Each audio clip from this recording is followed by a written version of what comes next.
Fernando Rodney. You can tell this one good night. Get out of here, Bo. Bautista, number 35. Have a night, Jose.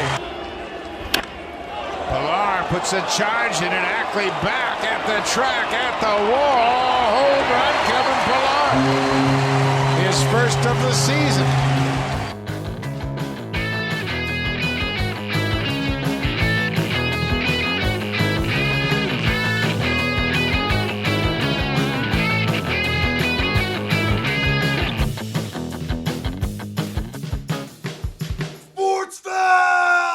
It is Sportsfeld Storytime. We are taking you back to the, I was going to say good old days, but just the old days. Some days. Just the days, really, because it's not really that old.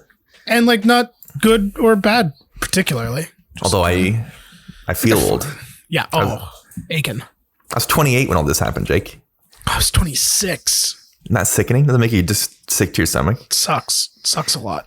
2014, the Blue Jays. You know, before we even go to it, I was wondering something I stumbled across today as I was looking at the Jays, sort of the franchise marks. Because I was like, man, Vladimir Guerrero Jr. is having a great 2021. Where does he fit?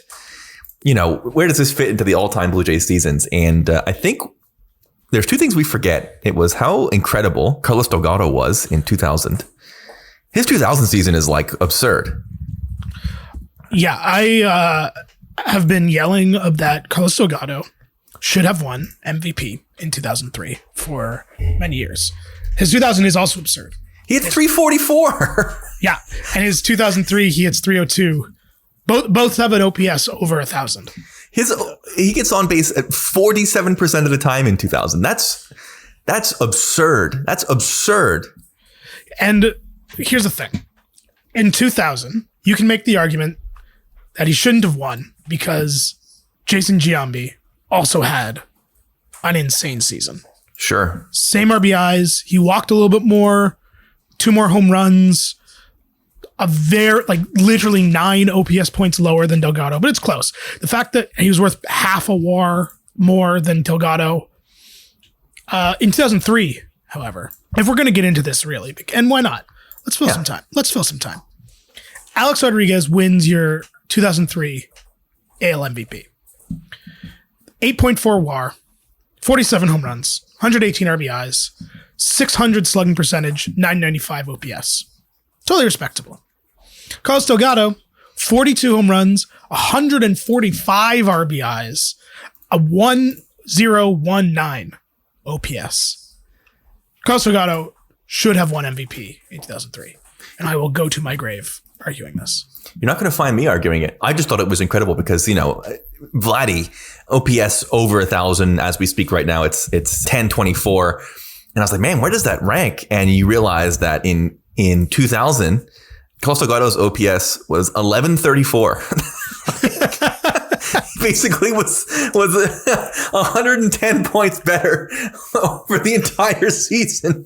That is ridiculous. And then this is all a long way to get around to, I know at the time we did our best to appreciate it, but what Jose Bautista was like between 2010 and 2011, because the second best season by OPS and the best season by wins above replacement per Baseball Reference in Blue Jays history is Jose Bautista's 2011, where he goes 43 and 103, walks more than he strikes out, slugging over 600, and his OPS 1056, which again, if you are excited about the Vladimir Guerrero Jr. season he is having right now, basically imagine he never slumps that year is basically what you're looking at with these Delgado years and the Bautista year. I feel like the Bautista thing, not that like what he did in the playoffs in 2015 and 2016 wasn't amazing, but I feel like the heights of that has overshadowed exactly what you're talking about. Because like living through, the teams weren't good, which didn't help. But like living through those Bautista years in the moment, it was like, wow, he's hitting 54 home runs. That's crazy. But it didn't like stick in my brain. Agreed. As like also his wins above replacement is the highest in team history by a considerable margin. Yeah, it is one of those things. Is like, I remember obviously he hit the 56 and it's a very easy, like it's a franchise record and it's very easy to recognize, you know, that's an all-time power season. But I don't remember in 2011, the follow-up being hey, just so you guys know, Jose Bautista is having the best season in Blue Jays history. It's unbelievable. And you can get into like, wins above replacement costs Olerud and Delgado because defensively they just by playing first base, they sort of can't add that. I think that's something as well in the 2021 Guerrero argument is he basically loses a full win of WAR because he plays first base, right? It's sort of like, even if he was the best first baseman in the league, sort of the best you can hope defensively at first base is to draw it even, which is why, John Olerud getting on base at a 473 clip and hitting 363 in 1993 lands him, depending on where you're looking, about a half a win behind Bautista. But just all that is to say, where we get to in 2014 and sort of the road that we take with Jose Bautista, we have talked about this sort of ad nauseum, it is really what 2014 felt like. And to sort of bring this entire month of episodes into, one big happy thing is in 2014, he plays 115 games. It's 35 and 103. His OPS is 928, which is still very, very good. But it was almost like, oh my God, did he have his peak seasons at 29 and 30? And the Jays were nowhere close in 2010 and 2011. And it was almost this panic of like, are we going to let a guy come through, have 3 or 4 of the best seasons the team has ever had and have nothing to show for it? And that was this sort of urgency that I think addresses what happens after 2014 going forward.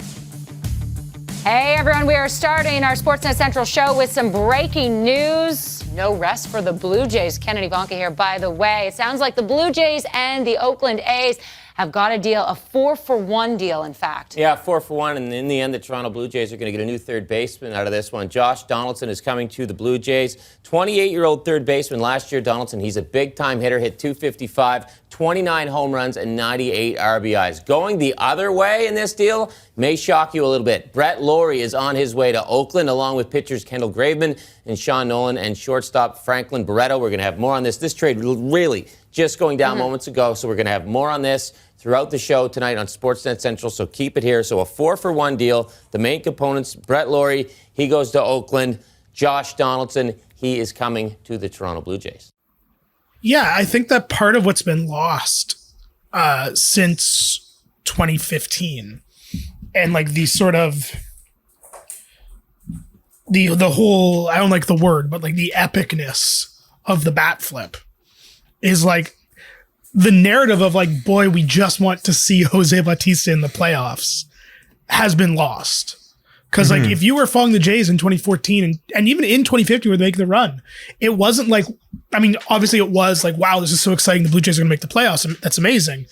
Like it was that, but it was also like, boy, I can't wait to see what Jose can do when he gets into a meaningful game. Because we had just been through it with Halladay and Vernon Wells and Carlos Delgado. And like there was all these all-time great Blue Jays who put up all-time great Blue Jays seasons from basically like 1996 to 2015, where we just never saw them pitch a meaningful game. It was the same thing when Halladay finally made the playoffs and threw a no-hitter in his first playoff game. It was like, oh, okay, this is what happens when these guys get into these spots. And the Jays, all of the Jays guys until Bautista, who fit that mold, never made it.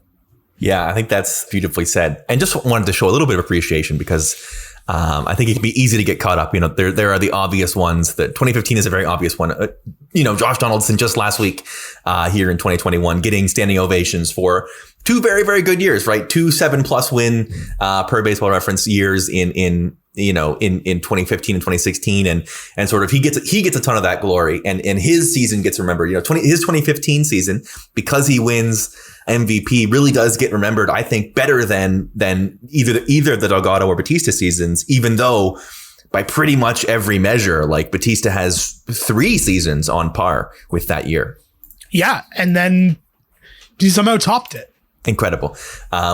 So to sort of close out 2014, they we talked ad nauseum as sort of they don't keep it up. After this 19-inning game we talked about last week, they basically go 20-22, which we are all too used to when in that era of Blue Jays. But it was clear from the first half and from how high up and sort of the max they were at one point on June 6th, they were 14 games over 500. And I think very clearly there was the pieces of a really important team. We had Edwin Encarnacion, who had really found his footing, and Jose Bautista. As we said, we were chasing the tail end of that sort of best player in the league sort of conversation, and the pitching staff, for all the issues they had in the first year of the deal, Burley was a below 3.5 guy, and Stroman debuted and was very, very good for 20 starts. His ERA was 3.6, and it was like, they don't need to add an ace. Remember this? We beat this drum very hard. They don't need to add an ace. Marcus Stroman is the ace. Remember, we played that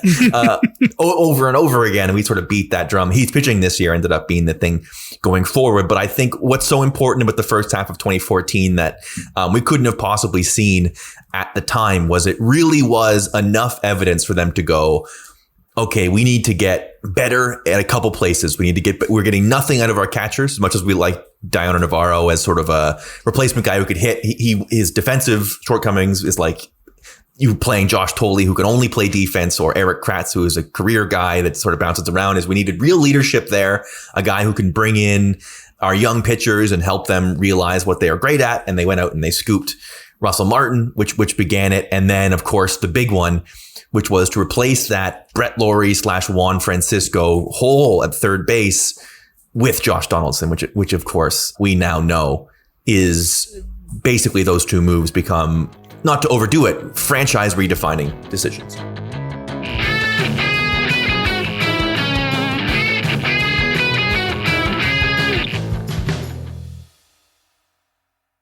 Yeah, and there's like really the 20. I don't know. I'm not sure you measure that. I guess the 2014 offseason, 2015 offseason. Yeah, whichever one we're talking about. Like really, it. I think personally that Anthopoulos gets or has become a little overrated, a little over sainted by the Blue Jays faithful, or willfully ignoring the first 5 years of his tenure. I guess I should say. Sure. As we've discussed in this story time, but the 2015 offseason is amazing. Yeah. Estrada, Travis, Donaldson, Michael Saunders, Smoke, Russell Martin, truly Colabello, who would be a much bigger piece than we could have ever expected, except for you and I, but also not really. And then, that says nothing of what he would do mid-season, which of course we've talked about at length, but really the trades are just every single one except maybe the Michael Saunders deal, but J-Hap came back the next year anyway, so who cares? But Estrada for Lind, Travis for Ghost, the Donaldson trade, just great vision to find. And even some of the guys that they sort of signed through free agency who were smaller deals, like Jeff Francis never pitched, but was, it wasn't the worst idea. Zeke Carrera was a spring training invite that year. It was and then to do it while only losing Melky Cabrera, Brandon Morrow, Colby, and Dustin McGowan. Not a bad piece of business. Yeah. And I think it's important to recognize, and you were absolutely right, that all the moves you listed off there, smart moves, but I would also say all of them at the time they were made, not universally loved.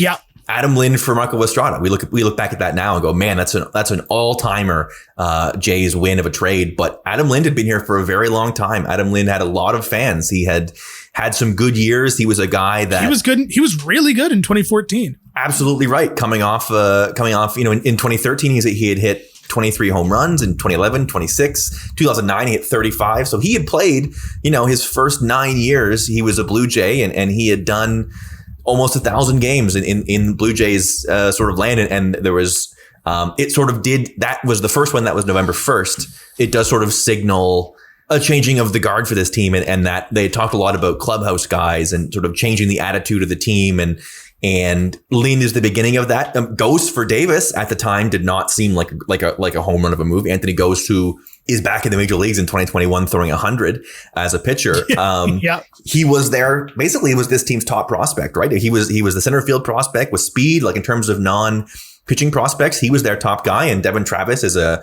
undersized second baseman who isn't a shortstop moved over, was a career second baseman. So there was a lot of questions to that. the 18th of November, they signed Russell Martin for a lot of money. And then on the 28th, I mean, we talked about this for a whole month. Moving Brett Lawrie for Josh Donaldson was not, it sort of reminds me a little bit to cross sports. It reminds me of a lot for DeMar for Kawhi, where it's sort of like, you sort of have to ask the fans, it's like, hey, we know you love this guy, and we know we just spent 3 years telling you this guy is our all-star and is the guy that we're going to sell the jerseys of and is the guy that is on the tickets. But trust us, Donaldson is the guy for us to take us to the next level. That's it. That, you know, it obviously is remembered as one of the biggest wins in Blue Jays history. A lot of this offseason is, but man, at the time, not an easy trade that was like 100% approval rating. I think it's also kind of, I guess frustrating is maybe the right word, how short-term memory a lot of Blue Jays, like we talked about this a lot on the main show on the trade deadline, and how the Noah Syndergaard trade really destroyed Jays fans' minds when it comes to trades.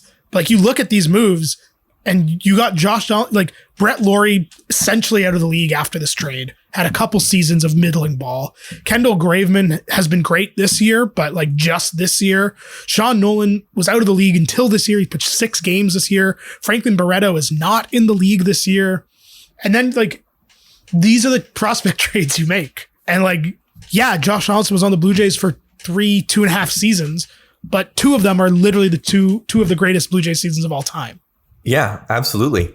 And we all know what happens in 2015, so there's almost no point in getting into it. But I think some important lessons about sort of the team taking the next step and finding that sense of urgency. And I really do think that trade deadline disappointment, those speeches we talked about earlier in episode 2 of how mad Bautista and Jansen, that really did sort of set the clock on not just this era, but on Anthopoulos' reign and on making the most of what would prove to be a pretty good core that it did have a real playoff run in them. So, I mean, yeah, hopefully in 2026, we're looking back and going like, they did it. Yes, the episode built around the Gurriel Grand Slam against Oakland, unquestionably. Yeah. That is it for another month. Thank you so much for joining us here on the Sportsfeld Patreon. We really appreciate your time, your money, and your enthusiasm. It is super cool to get to do these and look back. And every so often, rewatching this game, something will stick out and you go, man, I had completely forgotten that was a thing. And in 2014, that thing that I completely forgot is one and only Danny Valencia. I completely forgot how excited I was about Danny Valencia. We all love Danny Valencia. We really did. And that is it. We are going to close the book on 2014. Thank you so much for joining us once again on Patreon. And thank you so much, as always, for listening to Sportsfeld.